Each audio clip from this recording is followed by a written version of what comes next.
ജ്ഞാനസാനുവിൽ തൊട്ടു മടങ്ങിപ്പോകും വഴി സൂര്യഭാജനം ചൊല്ലിയേൽപ്പിച്ച മഹാധനം കാവ്യജീവിതത്തിന്റെ തിരമാലയിൽ നേദിച്ചാദരാൽ കൈകൂപ്പുമീ സന്ധ്യയ്ക്കു നമസ്കാരം.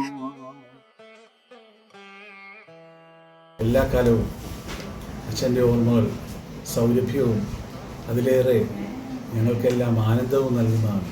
സത്യദേവനും MK സാനുവും 2 സഹോദരന്മാരുടെ മക്കളാണ്.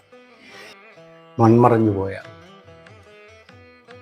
ഒരാളെ കുറിച്ച് നാം എന്തിനാണ് കവിത എഴുതുന്നത്?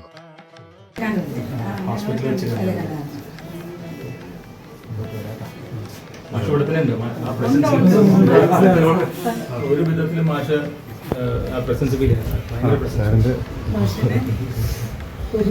പെട്ടെന്ന് ഞങ്ങൾ കണ്ടത് വേറൊരു അച്ഛനും മകളും കൂടി അവിടെ നിൽക്കുന്നതാണ്. പെട്ടെന്ന് നോക്കിയപ്പോൾ അച്ഛൻ പറഞ്ഞു, ഇതാരാ സാനു? അപ്പൊ സാനു മാഷി ചോദിച്ചു, ആഹാ രാഘവൻ പിള്ളയോ? അത്തരമൊരു ഓർമ്മയാണ് എനിക്ക് പ്രൊഫസർ MK സാനു. അങ്ങനെ ആ സാനുവിനെ കുറിച്ച് പറഞ്ഞു കഴിഞ്ഞപ്പോൾ സാനുവിൻ്റെ പഠന രീതി എങ്ങനെയാണ് എന്ന് മനസ്സിലാക്കാൻ സാധിച്ചു.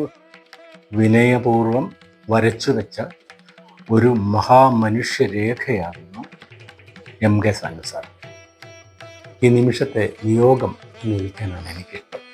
ജീവകൽപ്പന തിരിനീട്ടുമീ കെടാവിളക്കേതിരുട്ടിലും എൻ്റെ പാർവണത്തീ പന്തമായി, എൻ്റെ പാർവണത്തീ പന്തമായി.